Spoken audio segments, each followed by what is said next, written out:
Joining us right now is Fox News military analyst General Jack Keane. General, great to see you. Thanks so much for joining us. Great to see you, Maria. So, your reaction to this? I mean, to me, this sounds like a blockbuster, huge story that these countries are cutting ties to Qatar. How do you see it? Yeah, this is a huge story in the Middle East, much bigger there, not surprisingly, than it is here. But this is mostly a good thing, Maria. This has been brewing for years. The Qataris have supported the Muslim Brotherhood. They supported al-Qaeda for years. They supported Jabhat al-Nusra in Syria. They support ISIS, and they do all this covertly, funneling money to these organizations. They also support Hamas, but that doesn't have the Sunni Arabs aroused. But the reason for why now, if this thing has been going on for years, why now? Here's the reason. Two things have happened. One is that they are supporting the Iranians. They're supporting the Houthi rebels in Yemen.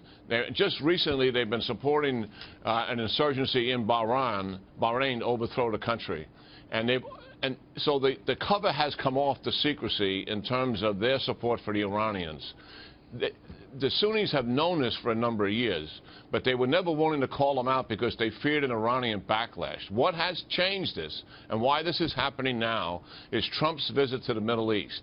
We have no idea in this country how successful that visit is in terms of the Middle Easterners, in the Arabs as well as the North Africans. He spoke to those 55 there and told them the strategic threat to the region is the Iranians. And I will stand with you against that threat in so many words. They have accepted that. They believe that. That's a departure from the Obama administration. This isolation of Qatar would never take place in the Obama administration because they would have feared an Iranian reaction to it. This has taken place because of Trump's strong leadership, and they know he's got their back. I don't believe it'll be permanent, because all they want to do is change Qatar's behavior here. That's what the issue is. Yeah, but I mean, Kuwait's ruler now set to travel to Saudi Arabia today.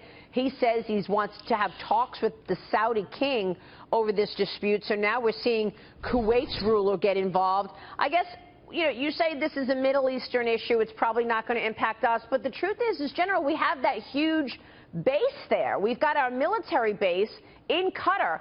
If we knew that Qatar was supporting terrorists, how come we chose Qatar to put our military base? You know, Maria, you always get right to it, and you just did it again. A number of us scratched our heads when we decided to put a base in Qatar, because when we put that base there years ago, we knew full well, at least in our intelligence services, that Qatar was backing Hamas, they were backing radical Islam, they had an unusually close relationship with the Iranians. They offered us a huge financial deal to do that. I think we got a little seduced by that, to be frank about it, and it would have been better off. We have actually two bases there. We have the air base, which gets all the attention, but CENTCOM's forward headquarters and pre-positioned ground stock is at another base in Qatar. Those bases will continue to operate until Qatar has another view of it. I don't think there's going to be any impact on that, because what I do believe will happen, I think the Sunnis will likely be successful in beginning to change Qatar's behavior here. Wow. That's what I think. And I mean, I remember I went to Qatar a couple of years ago, and I remember thinking, wow, what a rich country. It's the highest per capita of any country, and yet today we're seeing food lines because 90% of their food comes from imports.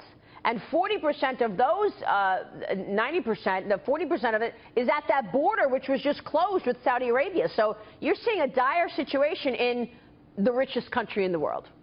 Yeah, and that's why I think this eventually will get resolved, because the Qatar leadership cannot sustain that very long, obviously, and they're going to have to belly up here and change their behavior, and they're going to have to convince the Sunnis that it's real and it's permanent. Well, I'm glad you think I get right to it, because you always get right to it, too, and that's why I love talking with you, General.